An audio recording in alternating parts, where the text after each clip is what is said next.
Ladies and gentlemen, thank you for standing by and welcome to the Box, Inc. third quarter fiscal 2021 earnings conference call. At this time, all participants are in a listen-only mode. After the speaker's presentation, there will be a question-and-answer session. To ask a question during the session, you will need to press star one on your telephone. Please be advised that today's conference is being recorded. If you require any further assistance, please press star zero. I would now like to hand the conference over to your speaker today, Alice Lopatto, Head of Investor Relations. Thank you. Please go ahead. Good afternoon and welcome to Box's third quarter fiscal 2021 earnings conference call. On the call today, we have Aaron Levie, our CEO, and Dylan Smith, our CFO. Following our prepared remarks, we will take questions. Today's call is being webcast and will also be available for replay on our investor relations website at www.box.com/investors. Our webcast will be audio only. However, supplemental slides are now available for download from our website. We'll also post highlights of today's call on Twitter at the handle @BoxIncIR.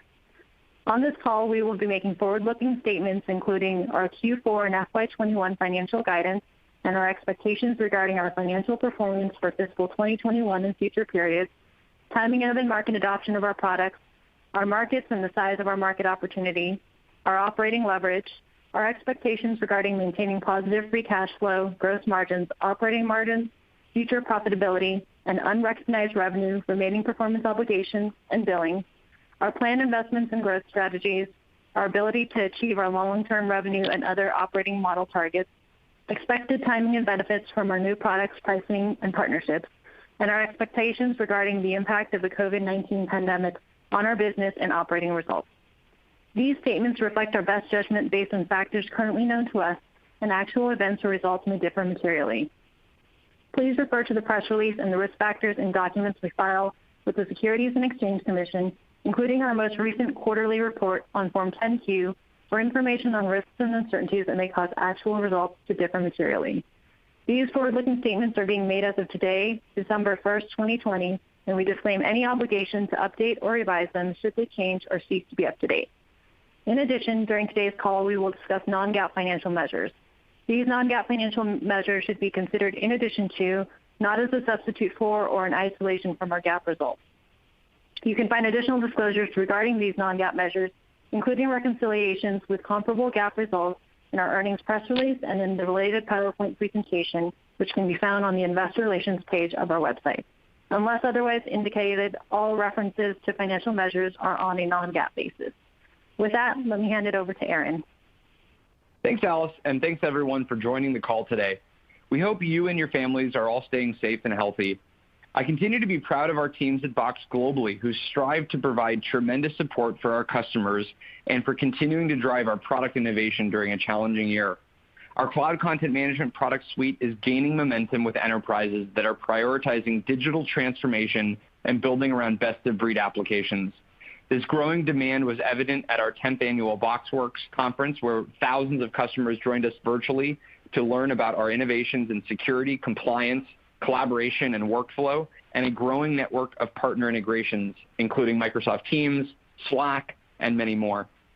In Q3, we delivered revenue of $196 million, up 11% year over year, non-GAAP operating margin of 18%, up significantly from just 0% a year ago, and non-GAAP EPS of 20 cents, up from negative 1 cent a year ago and well above our guidance. We also generated more than $26 million in positive free cash flow, an improvement of $28 million versus a year ago. Growing demand for products like Box Shield and Box Relay drove more suite adoption, including a 35% attach rate for suites in our six-figure deals. Over 100,000 customers now rely on Box to power secure collaboration and critical business processes. And in Q3, we closed wins and expansions with leading organizations including Intuit, Murata Manufacturing, Nationwide Insurance, USAA, and the U.S. Air Force. To share just a few examples of the use cases we saw in Q3 deals, one of the country's leading financial services companies, who has been a Box customer since 2014, purchased a seven-figure ELA to support new use cases for Box, including claims processing in a more secure virtual environment. A multinational technology company also expanded its use of Box and purchased an ELA along with Box's GXP offering to support the manufacturing efforts of a COVID-19 vaccination currently in development. And a government agency selected Box to replace legacy systems like SharePoint and several of its own on-premises solutions to support a variety of use cases, including secure internal team collaboration, records management, secure mobile access to content, and external collaboration with the agency's customers and partners. These challenging times have highlighted the strength of our full product suite. IT strategies are shifting from focusing primarily on secure file sharing, which was critical early in the pandemic, to now more broadly reimagining and migrating major business processes to the cloud so they can better fit a new normal characterized by more virtual teams, remote work, and digital operations. While this has created tailwinds for our business, especially in enterprises that have large room for expansion, we are not immune to the adverse effects of an uncertain macro environment that our customers face. And as we mentioned earlier this year, we expected to see softness from our professional services business and smaller business customers, both of which were evident in Q3.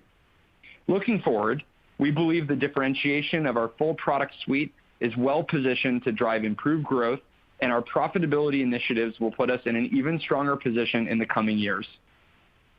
Over the past few years, we've methodically built the category-defining cloud content management platform focused on three key differentiators: frictionless security and compliance, seamless internal and external collaboration and workflow, and world-class integrations and APIs that extend the value of Box into any application. And as I mentioned, in Q3, we hosted our 10th annual BoxWorks conference fully virtual this year, which brought together thousands of attendees with an incredible slate of speakers, including the CEOs of Cisco, IBM, Okta, ServiceNow, Slack, and Zoom, and Box customers like Battelle, International Rescue Committee, Nike, Schneider Electric, and USAA. We also announced new capabilities and integrations to help customers bring content and business processes together on Box, reducing risk, improving collaboration, and making it easier than ever to get work done securely. For example, to make it easier to collaborate across distributed teams on content in real time, we introduced all new annotations capabilities for the web and mobile. For Box Relay, we expanded the custom-built templates users can create and announced API extensibility that enables customers to connect workflows in Box to applications like Salesforce or ServiceNow, as well as their own custom applications. For Box Shield, we announced a new policy exception capability and an integration with Microsoft Information Protection to protect the flow of information between Microsoft 365 and Box's ecosystem. And finally, we expanded our partnership with IBM, integrating more deeply with QRadar. Importantly, we announced enhancements to Box for Microsoft Teams, including new features that make it easier for users to find, share, and access content from Box within the Microsoft Teams app. This integration enables users to unify content across Teams and all their other apps into a single content platform, a key differentiator for Box. This integration follows the increased integration work that we've been doing with Slack to ensure that customers can have access to any of their content securely from their Slack channels seamlessly. We're incredibly excited about the momentum in this industry where customers are going to use multiple applications such as Slack, Salesforce, Teams, WebEx, and Zoom to get their work done, and they're going to need access to their content from those applications securely. Enterprises more and more than ever before need a single source of truth for their content across their IT stack. And Box is the singular content layer that connects to these applications. With over 1,500 integrations, we continue to expand on our open and interoperable platform by creating a seamless experience for our customers. As a result of our continued product innovation, last month we were named a leader in the Gartner Magic Quadrant for Content Services Platforms once again, out of 18 vendors evaluated in the market. In the past 3 years, Box has quickly taken market share from legacy systems and is now recognized by Gartner as having the highest growth rate of all content services platform vendors. In October, Box was also recognized as Gartner's customer choice vendor for the content collaboration tools market, with 97% of customers willing to recommend Box. Looking ahead, we have an exciting roadmap of innovation and enhancements that will continue to drive adoption and enable our customers to work in all new ways. Now, turning to our business model, last year we laid the foundation to improve our balance between growth and profitability for FY21 and beyond. Our focus was on delivering growth more efficiently and implementing significant cost discipline in the business. We continue to deliver on this commitment. To drive efficient and consistent revenue growth, we continue to execute on our multi-product strategy and drive more efficiency into our land and expand strategy. We're focusing on landing new customers with a repeatable sales motion by leveraging our enhanced digital experiences, which has benefited us in this COVID environment, and through our robust partnerships with key resellers. Our expand strategy is focused on growing existing accounts by driving add-on product adoption and seat expansion with Box Suites, as well as efficiently driving new logo acquisition in key markets. To drive greater profitability, we are focused on 3 key initiatives: continuing to optimize workforce expenses, improving our gross margins by shifting more toward the public cloud, and taking an ROI-based approach to all areas of spend. We have implemented greater cost discipline across the business, and this is evident in our significant gross margin, operating margin, and cash flow improvements throughout the year. As you can see from our operating margin of 18% in Q3, we have been executing well on these efficiency efforts. With our rigorous approach to overall cost discipline, we are now committed to delivering at least 14% operating margin versus our previous goal of 12 to 13% for the full fiscal year, up significantly from the 1% operating margin we reported in FY20. Before I conclude, I want to take a moment to talk about our commitment to ESG. Whether we are enabling our customers' business continuity as they work remotely, empowering nonprofits through Box.org, implementing diversity and inclusion programs, or conducting company-wide gender pay analysis to commit to pay equity, we hold ourselves accountable to a high standard of social responsibility. Most recently, we hired a vice president of communities impact who will lead ESG improvements in partnership with the investor relations and legal teams, and our progress will be reviewed by our nominating and governance committee. We also recently launched our ESG website that highlights the progress we are making on this front, which you can find in the About Us section of our corporate website. To conclude, in Q3, we continued to execute on our strategy to drive long-term profitable growth and further demonstrated the significant progress we made in strengthening our competitive differentiation in the cloud content management market, while also delivering increased value to our customers. At Box, we're going after one of the largest markets in software, attacking a total addressable market of $55 billion in spend on content management, collaboration, storage, and data security with the leading cloud-based platform. I've never been more excited about the market opportunity in front of us and to power how the world works together. With that, I'll hand it over to Dylan. Thanks, Aaron. Good afternoon, everyone, and thank you for joining us today. In Q3, we delivered strong revenue growth driven by momentum from our full cloud content management offering. We also achieved significant improvements in operating margin, EPS, and cash flow driven by workforce expense optimization, improved gross margin, and overall cost discipline. We delivered revenue of $196.0 million in Q3, up 11% year over year. 28% of this revenue came from regions outside of the United States, up from 25% a year ago, fueled by continued strength in Japan. Our remaining performance obligations, or RPO, represent non-cancelable contracts that we expect to recognize as revenue in future periods. This metric consists of deferred revenue and backlog offset by contract assets. We ended Q3 with RPO of $755.9 million, up 19% year over year, driven by strong growth in our backlog from longer-term strategic deals. We expect to recognize approximately 64% of our RPO over the next 12 months. Third quarter billings came in at $185.5 million, representing 8% year-over-year growth. Our billings result was impacted by greater pressure on our professional services bookings than we expected. This pressure was driven by a greater proportion of sales coming from customer expansion, which tend to require less consulting services versus new deals, as well as the economic challenges that many of our customers are facing due to the current pandemic. Note that customer contract durations have been increasing slightly, as even in the current environment, our customers continue to view Box as a critical component of their long-term IT strategies. In Q3, we closed 62 deals worth more than $100,000 versus 64 a year ago, 7 deals over $500,000, which is in line with a year ago, and 3 deals over $1 million, also in line with a year ago. Importantly, and as Aaron mentioned, we were extremely pleased to achieve a robust 35% attach rate for suites across our 6-figure deals. We ended Q3 with an annualized net retention rate of 103%, down from 104% a year ago and 106% in Q2. In Q3, our full churn rate was 5% on an annualized basis, in line with Q2 and an improvement from 6% in the year-ago period. Turning to margins. Non-GAAP gross margin came in at 73.4%, up 270 basis points from 70.7% a year ago, and roughly in line with 73.5% in Q2.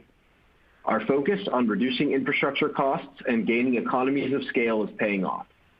Q3 gross profit of $143.9 million was up 15% year over year, outpacing our revenue growth by 400 basis points. In Q3, we once again drove significant leverage across the business by executing on several cost and productivity initiatives, primarily around optimizing our workforce and infrastructure expenses.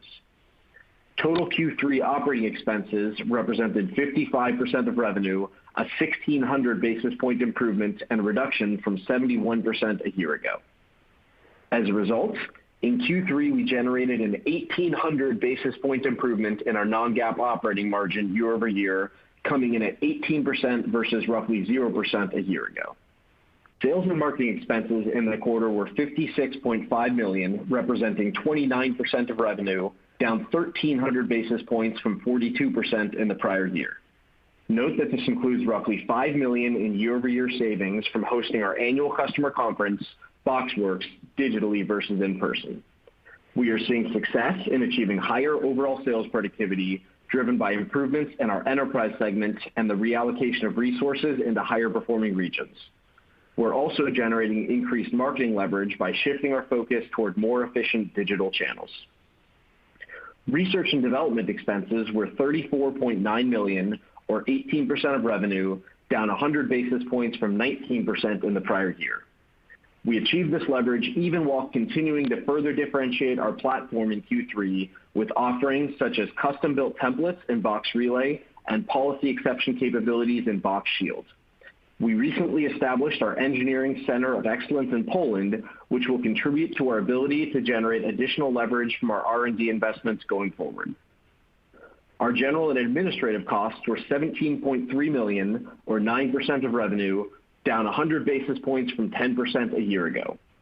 We expect to drive leverage in G&A through greater operating discipline and evolving our workforce location strategy as we scale. Non-GAAP EPS came in at 20 cents and well above the high end of our third quarter guidance. This represents a very strong improvement from the negative 1 cent of non-GAAP EPS recorded a year ago. Let me now move on to our balance sheet and cash flow. We ended the quarter with $275.8 million in cash, cash equivalents, and restricted cash.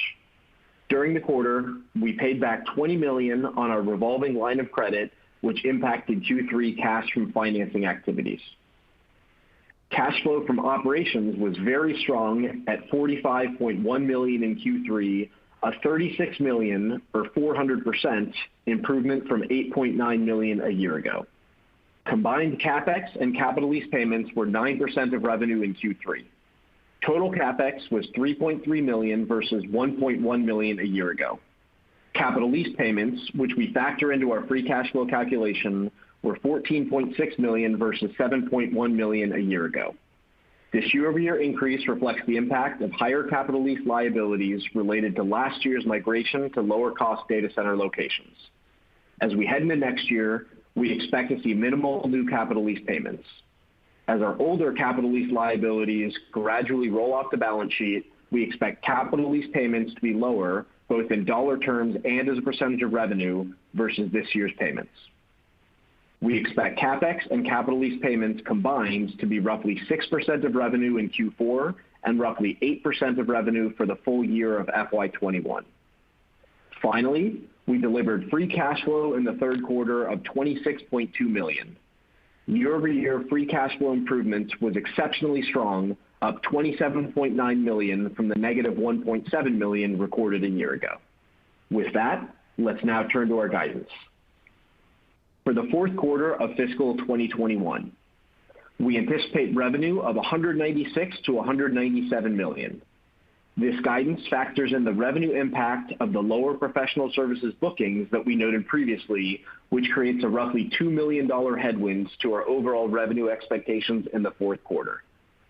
We remain prudent in our growth expectations given the macroeconomic challenges that our customers are facing and as the headwinds we experienced this past year in our professional services business may persist.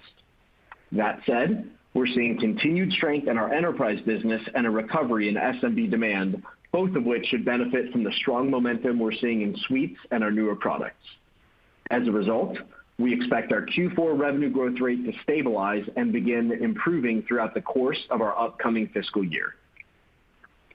We expect our non-GAAP EPS to be in the range of 16 to 18 cents and GAAP EPS in the range of negative 8 cents to negative 6 cents on approximately 165 million and 159 million shares, respectively.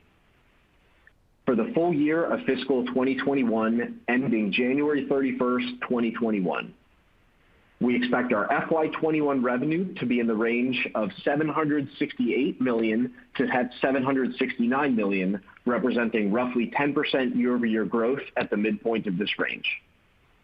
We expect our FY21 non-GAAP EPS to be in the range of 64 to 66 cents on approximately 162 million diluted shares. Our GAAP EPS is expected to be in the range of negative 32 cents to negative 30 cents on approximately 156 million shares. We now expect our non-GAAP operating margin to be at least 14% of revenue, an improvement from the 12 to 13% range that we provided on our last earnings call. We remain committed to achieving a combined revenue growth rate plus free cash flow margin of 25% this year and 30% next year. Going forward, we will continue to improve on our strategy to deliver long-term profitable growth by executing against several initiatives to deliver efficiencies and cost savings. To drive efficient and consistent revenue growth, we expect to further improve sales productivity by driving continued momentum in suite sales, building on the enhancements we've been making to our product offerings. We will continue to take a rigorous ROI-based approach to how we allocate sales headcount by focusing our investments in higher performing geographies and segments. We also expect to benefit from the investments we've been making in our revamped digital channels to drive efficiencies. To drive greater profitability, we will be increasing hiring in lower cost locations, and we expect to end next year with more than 100 full-time employees, primarily engineers, in Poland. We expect to deliver continued gross margin improvement as we scale into our new, more efficient data center infrastructure, while also increasingly leveraging our relationships with public cloud providers as we move additional workloads to the cloud. Lastly, we will continue to apply a rigorous approach to all areas of spend, and we expect to benefit from the investments we've been making this year in system automation. In summary, in Q3, we delivered strong financial results highlighted by operating margin of 18%. Our product innovation around remote work, large market opportunity, and resilient business model put us in a strong position to deliver healthy long-term revenue growth and profitability improvements as we continue to build on our leadership position. With that, I would like to open it up for questions. Operator? As a reminder, to ask a question, you will need to press star one on your telephone. To withdraw your question, press the pound key. And your first question comes from the line of Josh Baer from Morgan Stanley. Your line is open. Great. Thanks for taking the question. My question is on growth and demand that you're seeing. So obviously, there's some pro-serve impacts. Current billings grew single digits. Billings grew 8%. Revenue 11%. with the ProServe impacts. But then RPO grew 19%, bookings-based RPO grew 31%. So I'm just wondering how you think about the growth in the underlying demand that you're seeing for Box in your business. Yeah, I'll kick that off, and then I'll let Dylan chime in as well. Overall, I think as we've talked about this year, this has been a super unusual environment for us because you just have different kind of puts and takes or headwinds and tailwinds in the model. Overall, I think the biggest tailwind we have is we see a lot of especially larger, mid-size or larger enterprises that are continuing to adopt and expand with Box. They're obviously buying into our suites. When you look at the 35% attach rate on 100K plus deals, we did a number of big deals within the quarter. So we are seeing, really healthy kind of expansion from especially customers in areas like life sciences, financial services, federal government. At the same time, obviously, as we've noted, and as you can see from the Q4 guidance, professional services has created a bit of a headwind for us simply because as customers are expanding with Box, there's less of a need for some of the more advanced services that we have from a consulting standpoint. We have seen some different segment-based challenges and a little bit from an international standpoint. So that's moderated the growth that obviously we would have wanted to put up this year. But overall, I think when we look at the demand environment and especially the broad shift to cloud content management from legacy systems, we feel very, very confident that we're going to be able to drive a lot more growth. So that's I think the macro view that we're seeing in the business right now. But I'll let Dylan kind of further build on that. Yeah, so to build on that a bit, as Aaron mentioned, a lot of the trends that we're seeing in the underlying demands and the business are pretty similar to what we saw over the last couple of quarters with continued strength in enterprise customers. We are, especially over kind of through the midpoint of this year, we mentioned this, that at the tail end of Q2, which continued into this most recent quarter in Q3, we are seeing a recovery in demand from our smaller business customers, although that's still at pre-COVID levels, and been really pleased the momentum that we're seeing in suites and new product sales. So particularly around suites, a full 35% of our six-figure deals were suite sales, which is a new high watermark, up from about 30% last quarter and in the kind of low to mid-20s prior to that. And then the only other note I'd make is you asked about the RPO dynamics. That is up a very healthy 19% year on year. And that's driven primarily by strength in our backlog, long-term backlog in particular, due to the volume of long-term strategic deals that we either signed or renewed in the third quarter. So if you kind of piece that apart, backlog was up about 30% year on year, with deferred revenue up about 9% year on year. That's great. And if I could just kind of follow up, connecting the dots between some of that strength in RPO and bookings with, I think, relatively flat large deal number metrics. When you factor in the really strong attach rate of Suite, are those deals within those bands getting larger, like that, the deal sizes? Yes. Yeah, that's exactly right. So while the overall Q3 big deal counts weren't quite as strong as we would have liked, we are seeing average contract values of those larger deals come in higher this year. And that was, again, the case in Q3, which is what supports those solid RPO and billings outcomes. Great. Thank you very much. Your next question comes from a line of Brian Peterson from Raymond James. Your line is open. Hey, thanks, guys. Kevin here on for Brian. As I think about your longer-term margin framework, I think you've talked in the past about having some room to flex the expense structure regardless of the revenue growth rate to meet those targets. So I guess, can you remind us how you think about the mix of more variable expenses in your cost structure, and what are the key areas that you could see flexing up or down as you work towards those targets?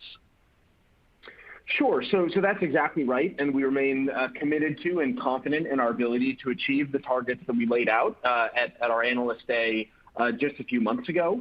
And as it relates to the areas of flex and kind of dials that we have, The majority of those are going to be on the go-to-market side, and in particular, the growth rate and where we're investing from a sales headcount point of view, which is going to be closely tied to what we're seeing in terms of the underlying demand, the performance, and productivity trends. And so that's the biggest lever. I mean, there are a lot of other things that we're doing, and certainly things like what we're spending on infrastructure is going to scale up or down depending on the size of the customer base and what they're buying.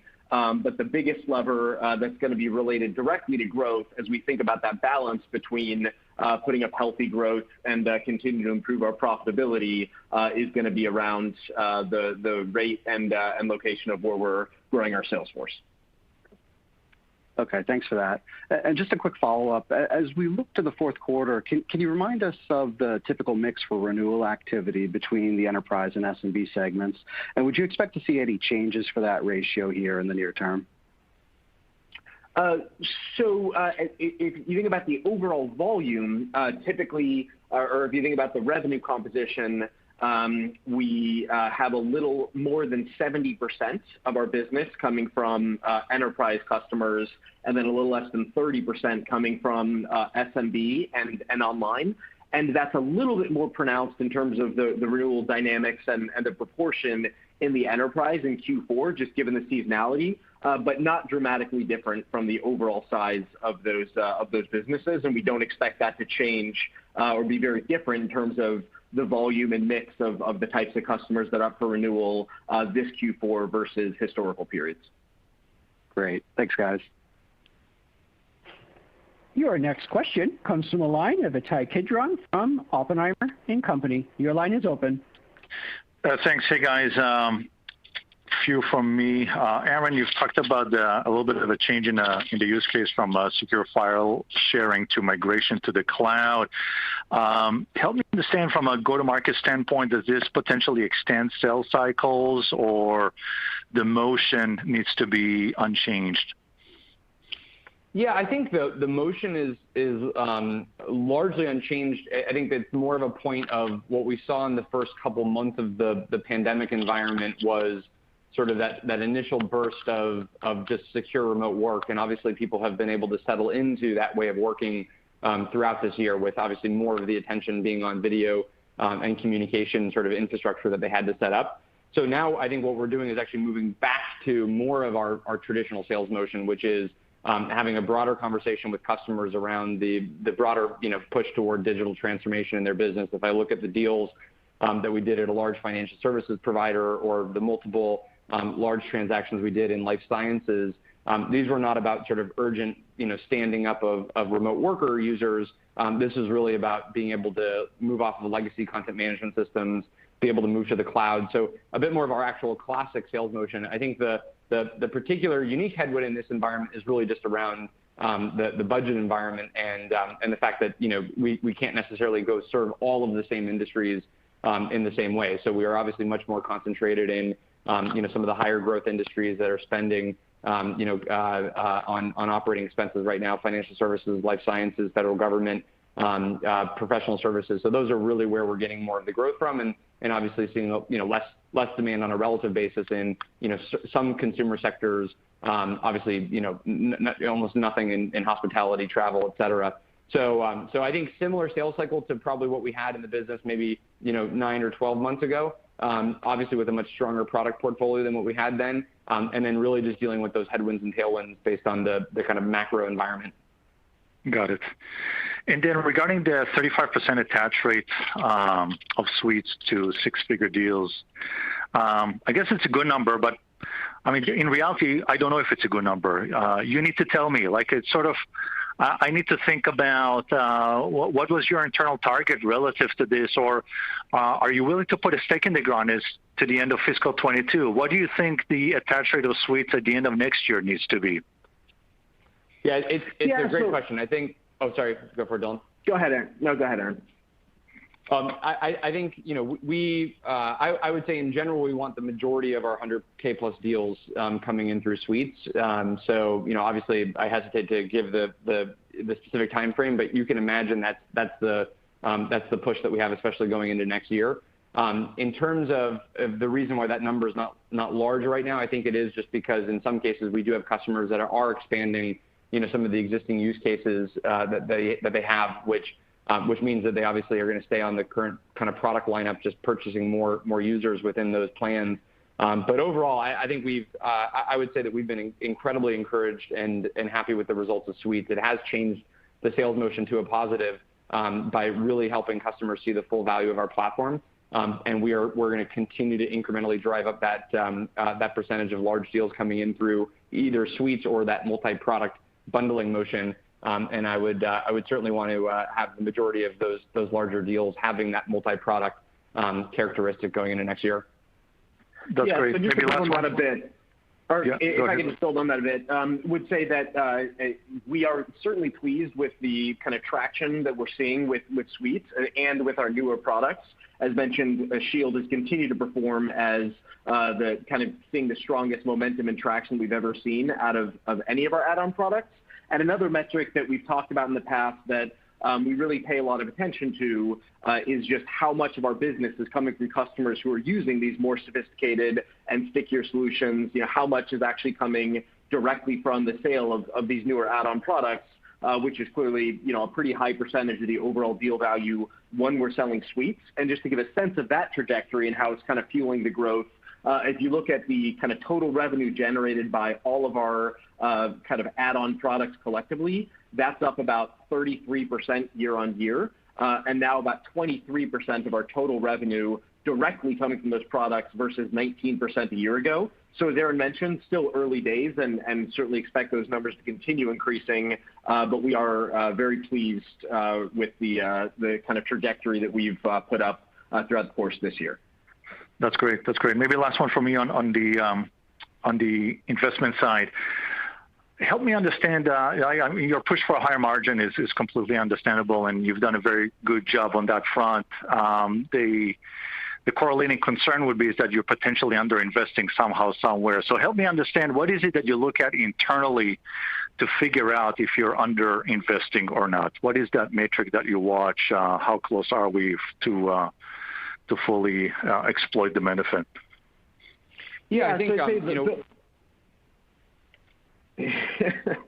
say that the biggest thing that we focus on is around a lot of the trends that we're seeing in sales productivity, and take a very granular view of kind of what how successfully, how quickly our sales force is ramping, looking at on a segment by segment, geography by geography basis, both how they're performing relative to other regions, our targets and all of those things is the biggest thing that we look at. And then certainly in some of the other supporting areas of spend, such as marketing programs, we also take a pretty, program by program and rigorous ROI approach in terms of how efficiently we're able to generate and then ultimately close demand.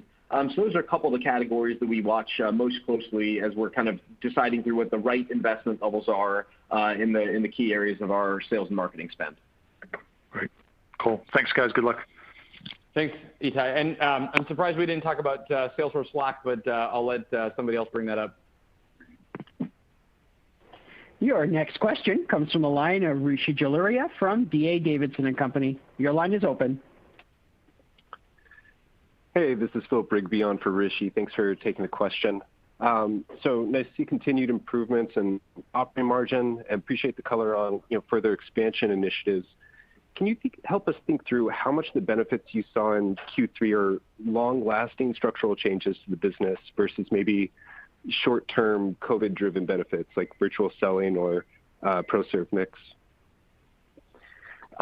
So I would say that most of the benefits that we're seeing as we kind of talk to our customers and all the dynamics in their environments do seem like they're more durable tailwinds, especially when we think about the enterprises and how they're increasingly accelerating their adoption of remote work solutions, given all of the kind of needs that Box serves, from security to workflow automation to integration capabilities, as I think more and more companies are increasingly both enabling distributed workforces, but also introducing best-of-breed kind of platforms.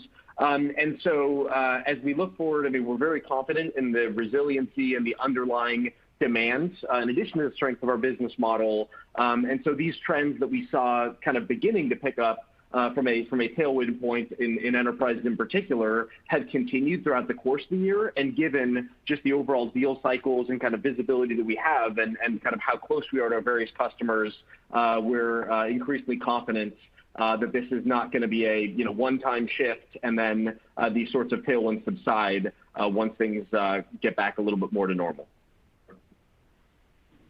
All right, thank you. Your next question comes from the line of Matt Coss from JP Morgan. Your line is open. Hi, good afternoon, guys.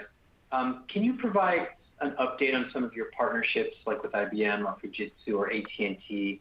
Particularly, has their contribution sort of changed or increased or waned? And then do you see additional opportunity for a similar type of reseller partnership either on the horizon or something that you hope to be working on soon? Yeah, we're continuing to see, I think, strong momentum from key partners like IBM, and obviously in Japan we have a number of very large channel and resellers. In the U.S., it's a little bit of a mixed environment. A lot of customers prefer to go direct with Box, but we have had success with other kind of key channels, especially those that can add value on top of the deployment of Box. So some of your classic system integrator type relationships, and IBM obviously is one of the strongest in that mix, where we have both technology solutions that we have in market with them between cloud infrastructure, QRadar, their advanced security capabilities, InstaScan for data classification. So we're able to co-sell with IBM very successfully. And then obviously on an international basis, we do that with them as well.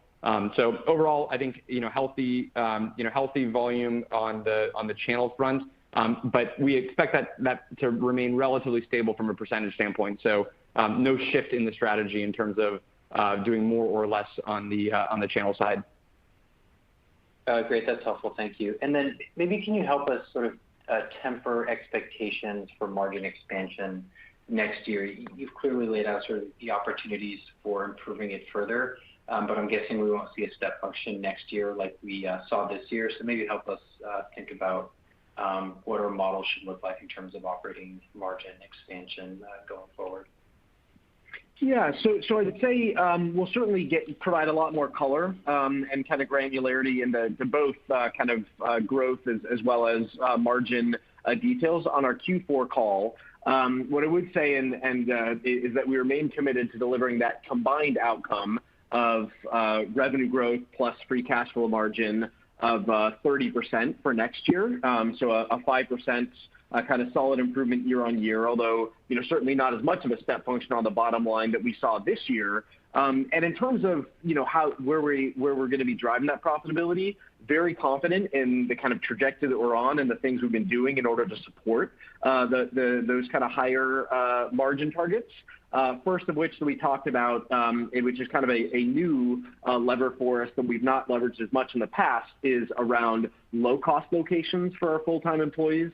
Again, mentioned that we expect to have at least 100 people, full-time employees on the ground in Poland by the end of next year.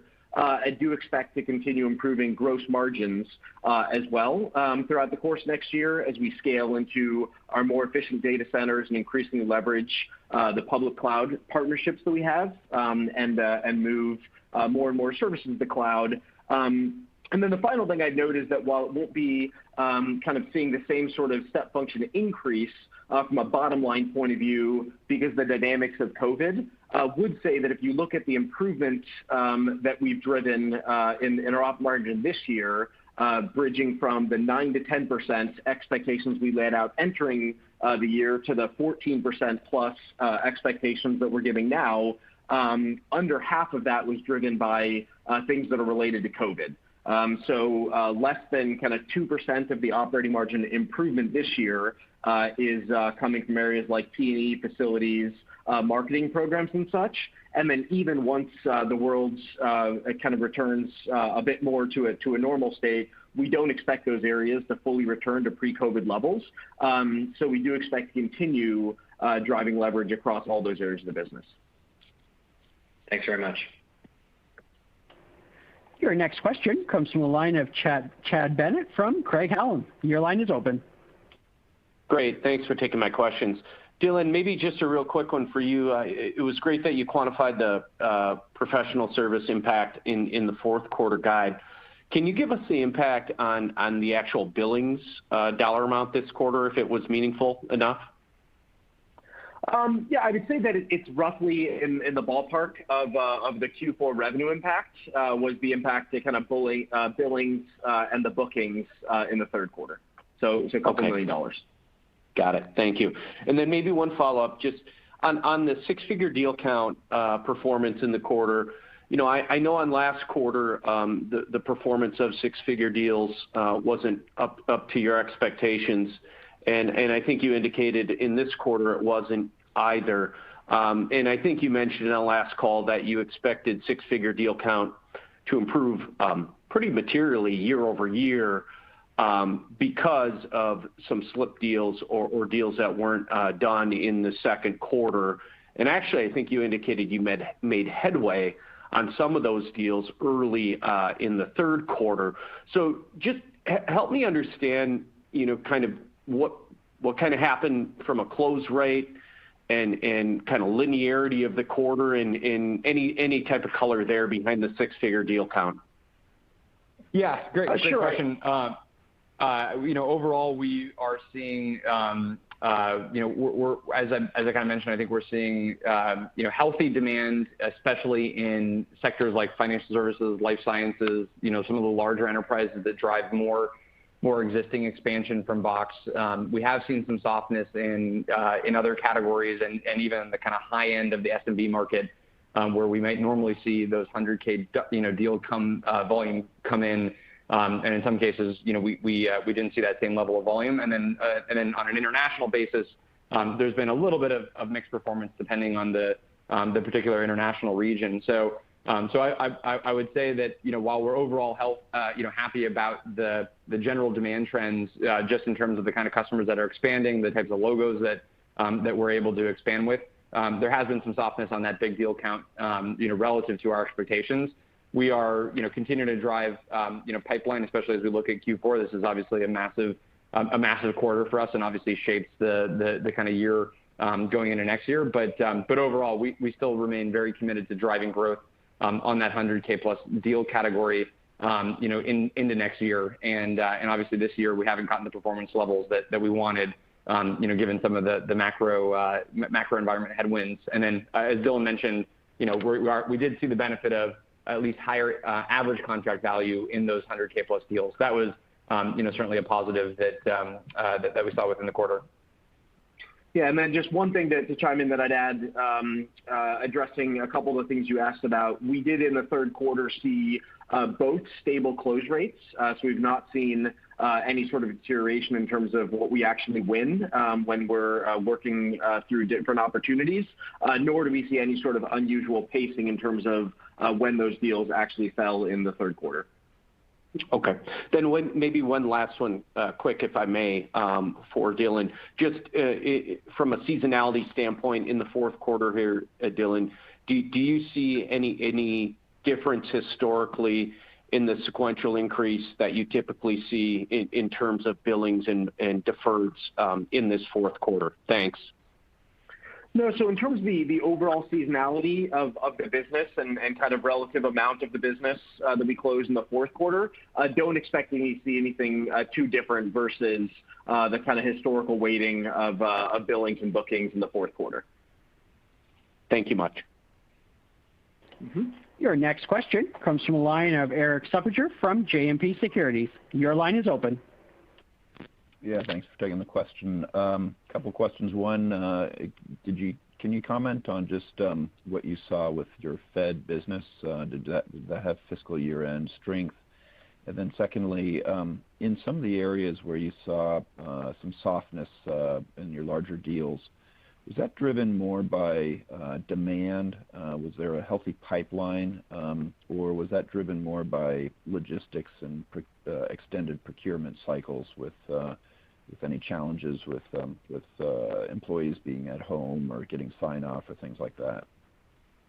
Yeah. So on the Fed business, we did have a, I think, healthy Q3. Obviously with the September year-end in the federal government, and I called out at least one of the large transactions that we did in the quarter with a very large government agency that is replacing a lot of on-premises solutions, especially SharePoint, and plugging into other software like Salesforce, et cetera. So we did some pretty meaningful transactions within Fed in the quarter that we were very happy about. In terms of the overall kind of number of large deals, I think the way I would characterize it is we definitely had a healthy amount of demand. So it's a little bit less of a demand challenge. Obviously, we always want more pipeline. So clearly more pipeline would have been even better. But we are seeing greater degrees of scrutiny on budget, which just means you have to have much more of the ROI proven out. You have to be able to work through more of the different stages that a customer goes through, and some of the more accelerated purchases that maybe happened at the start of COVID. We're obviously not happening in the same way. And I would say that's less about the remote work aspect of how business is getting done, and much more of just the budget environment and the level of kind of steps and scrutiny that deals tend to have to pass through. And that's not something that is unusual for us. Obviously we did over 60 transactions above $100,000 in the quarter, so we have that rhythm down. But there can always be different things that maybe are unexpected in that process, or in one of our markets, we saw, because of the COVID wave in their region, we saw a bit of a slowdown, just because companies were trying to evaluate how long was that going to last, and how was that going to impact their businesses. So and that's an area where we expect to see a return in demand in Q4 based on how that region is doing from from that macro standpoint. So I think this has been a year where we've had to obviously have a lot rolling with the different punches that we're seeing, with obviously just continue to drive strong performance in the process. Very good. Thank you. Your next question comes from the line of Brett Knoblauch from Berenberg Capital Markets. Your line is open. Hi, guys. Thanks for taking my questions. I have two. First, I'm not sure if you guys said this, but what was the paying user growth in the quarter? And then secondly, regarding the 35% revenue growth and free cash flow margin target, has that mix changed at all as you kind of got closer to fiscal year 2022, or has that remained relatively constant? So I'd say that we asked for the total number of users or paying customers, the total paying users. Paying users. So it's now 15 million paying users, which is up sequentially from about 14.6 million in Q2 in terms of the overall number of paying businesses or business users. And then as it relates to the kind of shift, we have certainly seen a bit of a slowdown, largely for the COVID-driven reasons that we've been talking about on the top line, and sort of outperformance from a bottom line and some of the margin expansion we've been able to deliver. So I'd say that the overall mix shift has not changed materially in terms of how we're thinking about delivering against that target recently, although we'd say versus where we were several quarters ago prior to the pandemic, can expect to see a bit more of that to come from the bottom line, from the free cash flow margin, versus on the revenue growth side. Perfect. Thanks so much, guys.